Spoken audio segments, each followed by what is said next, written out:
정도 이렇게 하신다고 했는데, 그 하반기에 뭐 어떤 더 큰 사안이 발생할 수도 있고, 한정된 예산을 갖고 이렇게 많은 예산이 되다 보면 혹시라도 주변에서 뭐 아까 말씀하신 포퓰리즘이라든지 건전 재정 운영이라든지 이런 쪽에 어떤 지적이 좀 일어날 수 있다는 부분에 대한 설명 부탁드리겠고요. 예. 또 하나 6월 3일 이후에 이제 차기 시장이 이제 선출이 될 경우 이제 시장이 와서 하반기 시정을 운영을 해야 되는데 앞부분에서 이런 식으로 이렇게 많은 예산이 집행되다 보면 그 차기 시장이 와서 할 수 있는 여러 가지 재정 운영이라든지 사업에 차질이나 이런 운영이 좀 불가피한 상황이 발생하지 않을까라는 우려가 제기됩니다. 예. 그 부분에 대해 말씀 좀 부탁드립니다.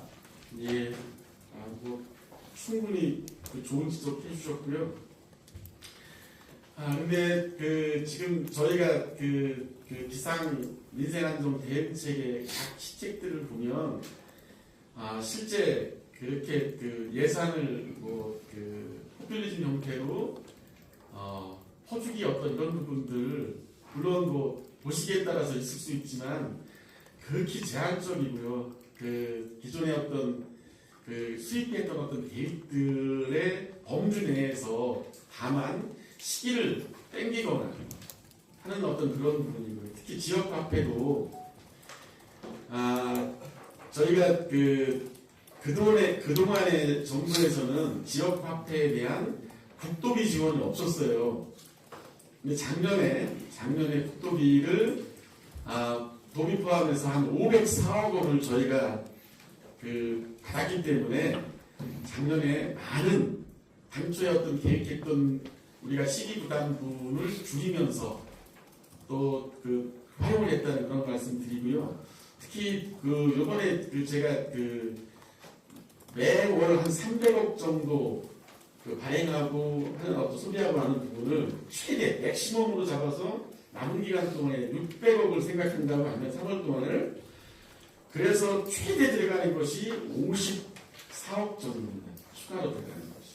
근데 이 부분은 우리가 당초에 할인을 하기 위해서 포함시켰던 우리 시비, 국도비 이런 부분 어떤 그래서 좀 땡겨오는 어떤 이런 부분이고 이것 때문에 하반기에 지역화폐 사업 못한다고 하는 거는 조금은 너무 과하게 말씀하시는 것 같고 아까 얘기했듯이 지금 중앙정부의 우리 항상 지방의 어떤 재정 운영은 중앙정부하고 연동될 수밖에 없고요. 더더욱이나 지금 이재명 정부는 지금 이 중동발 전쟁 위기 상황에서 적극적인 국가의 역할, 건전재정보다는 어려울 때는 국가나 공공기관에서 적극적으로 관여를 해서 시민들의 어려움, 국민들의 어려움을 극복해 나가는 어떤 그런 재정 기조를 갖고 있고요.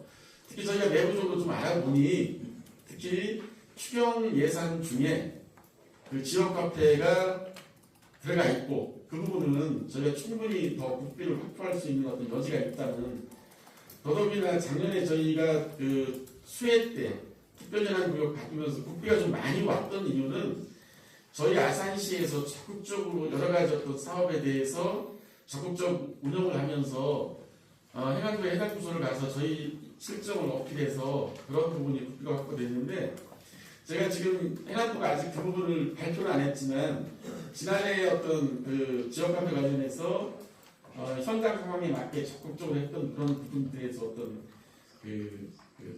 추가 그러니까 따지면 인센티브를 준다고 하는 어떤 이런 부분도 있습니다. 그래서 이런 부분들을 감안해서 저희가 한시적으로 또 지금 어려울 때 전쟁 기간 어떤 이런 어려울 때 한시적으로 지역화폐에 대한 시기 부담분, 그러니까 국도비 부담분을 늘린 거고 전혀 이것 때문에 재정 운영을 못하고 새로운 시장에 들어와서 이거는 그런 저는 기우라고 생각하고요. 두 번째 똑같은 얘기지만 지금 오늘 발표한 어떤 내용들을 보면 이것이 저희 아산이 그래도 재정 규모가 2조가 넘거든요.